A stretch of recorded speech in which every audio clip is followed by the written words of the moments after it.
Bom, vamos mergulhar direto nesse universo fascinante.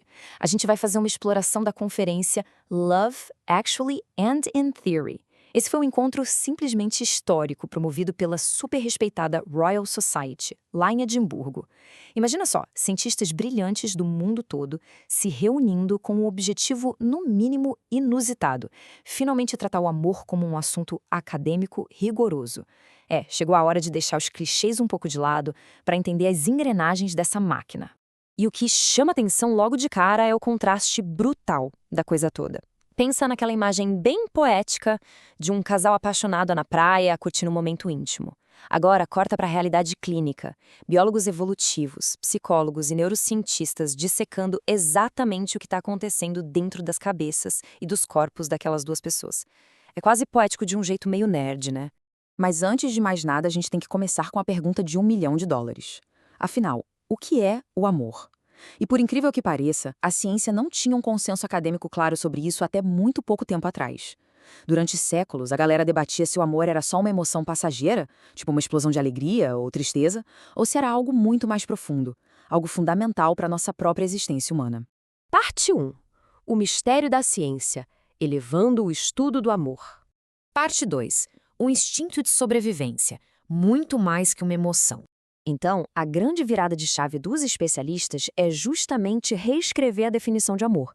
Eles estão abandonando aquela ideia de que é só um sentimento simples ou imprevisível, sabe?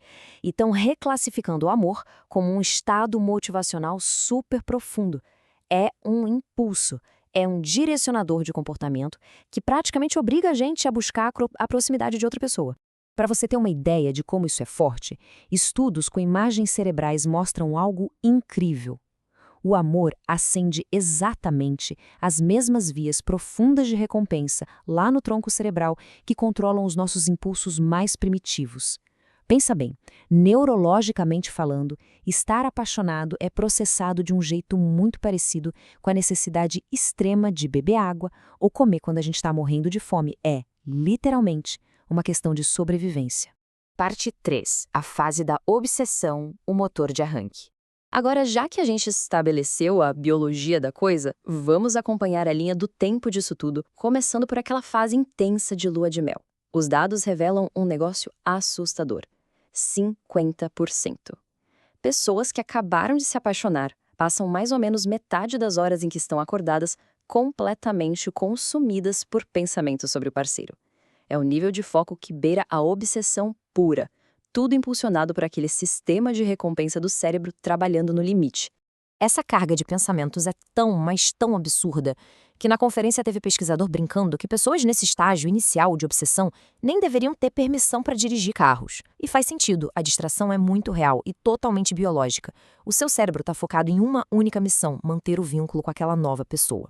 Mas olha, ainda bem que essa loucura tem limite, viu? Esse nosso motor de arranque biológico vem com uma data de validade evolutiva bem estrita, que dura de 1 a 2 anos. E o motivo é simples. Esse período é o tempo exato calculado pela natureza para unir um casal suficiente para promover a procriação.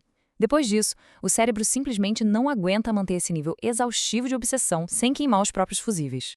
Parte 4. Os 3 pilares, a estrutura do relacionamento.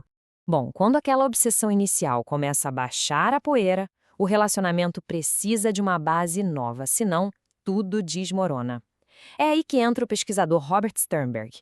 Ele teoriza que o amor duradouro se apoia nesses 3 pilares fundamentais.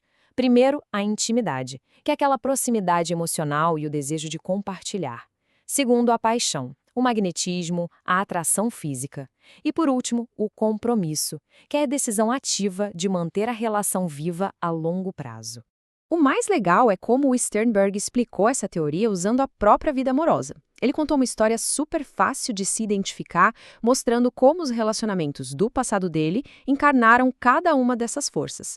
Teve uma parceira que era pura conexão emocional profunda, outra era uma atração física incontrolável e outra era dedicação total. O segredo é justamente a combinação perfeita, ou o desequilíbrio, dessas 3 forças ditando o tom do amor.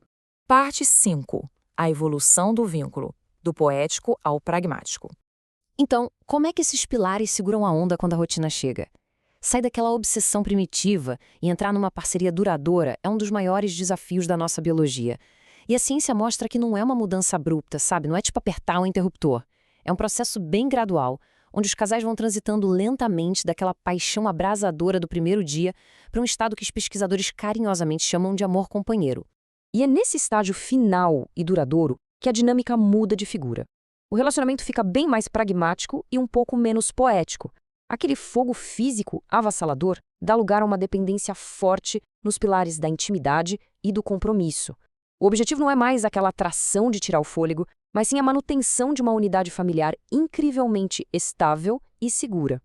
No fim das contas, tudo isso revela um plano mestre evolutivo que é absolutamente genial. A natureza fisga a gente com um desejo biológico absurdamente intenso para garantir a união. Depois, ela faz essa transição super graciosa para um companheirismo estável. O objetivo? Garantir o cuidado mútuo e a sobrevivência a longo prazo da nossa espécie. É a evolução garantindo a continuidade através do cuidado compartilhado.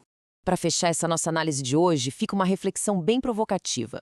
Será que mapear toda essa engenharia neurológica e os propósitos evolutivos do amor acaba com a magia romântica da coisa? Ou será que descobrir que o amor é processado nas mesmas raízes cerebrais que mantém a gente vivo só prova o quanto ele é absolutamente essencial, poderoso e indispensável para a condição humana? É uma perspectiva que, sem dúvida, muda o jeito como a gente olha para as nossas próprias conexões.